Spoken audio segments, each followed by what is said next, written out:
Popularity ಬಹಳ popularity ಆಗೈತೆ ಒಳ್ಳೆ ಬಿಗ್ ಬಾಸ್ಗಳು ಎಲ್ಲೆಲ್ಲೂ ಈಗ ಗಿಲ್ಲಿ ಅವರ ಹವಾ ಹೆಚ್ಚಾಗಿದೆ, ಅಬ್ಬರ ಜೋರಾಗಿದೆ ಅಂತಾನೆ ಹೇಳ್ಬೋದು. ಈಗ ಬಿಗ್ ಬಾಸ್ ಸೀಸನ್ 12ರ ವಿನ್ನರ್ ಆದ ನಂತರ ಅಂತೂ ಎಲ್ಲರ ಬಾಯಲ್ಲೂ ಕೂಡ ಗಿಲ್ಲಿ ಅವರ ಹೆಸರು ರಾರಾಜಿಸ್ತಿದೆ. ಈಗ ಸಿದ್ದರಾಮಯ್ಯ ಅವರನ್ನು ಕೂಡ ಗಿಲ್ಲಿಯವರು ಭೇಟಿಯಾಗಿದ್ದಾರೆ.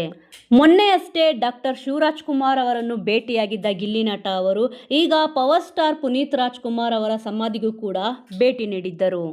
ಇನ್ನು ಸಿಎಂ ಸಿದ್ದರಾಮಯ್ಯ ಅವರು ಗಿಲ್ಲಿಗೆ ಹೂವಿನ ಹಾರವನ್ನು ಹಾಕಿದ್ದಾರೆ. ಶೇಕ್ ಹ್ಯಾಂಡ್ ಕೊಟ್ಟು ಹೆಗಲ ಮೇಲೆ ಕೈ ಹಾಕ್ಬಿಟ್ಟು ಇಲ್ಲಿ ಒಳ್ಳೇದಾಗ್ಲಿ ಅಂತ ಶುಭ ಹಾರೈಸಿದ್ದಾರೆ. ಇದ್ರ ಜೊತೆಗೆ ಬಿಗ್ ಬಾಸ್ ಇತಿಹಾಸದಲ್ಲೇ 45 ಕೋಟಿ ಅಥವಾ 55 ಕೋಟಿ ವೋಟ್ಗಳು ಬಂದಿದೆ ಅಂತ ಕೇಳಿದ ತಕ್ಷಣನೇ ಸಿಎಂ ಸಿದ್ದರಾಮಯ್ಯ ಅವರೇ ಇಲ್ಲಿ ಶಾಕ್ ಆದ್ರು. ಅಷ್ಟೊಂದು ವೋಟ್ಗಳ ಅಂತಂದ್ಬಿಟ್ಟು.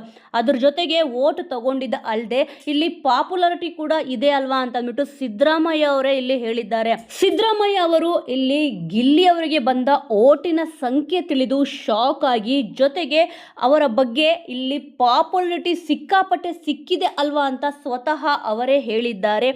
ಇನ್ನಿಲ್ಲಿ ಮುಂದೆ ಏನಾದರೂ ಗಿಲ್ಲಿಯವರು ರಾಜಕೀಯಕ್ಕೆ ಎಂಟ್ರಿ ಕೊಡ್ತಾರಾ ನೋಡಬೇಕಿದೆ.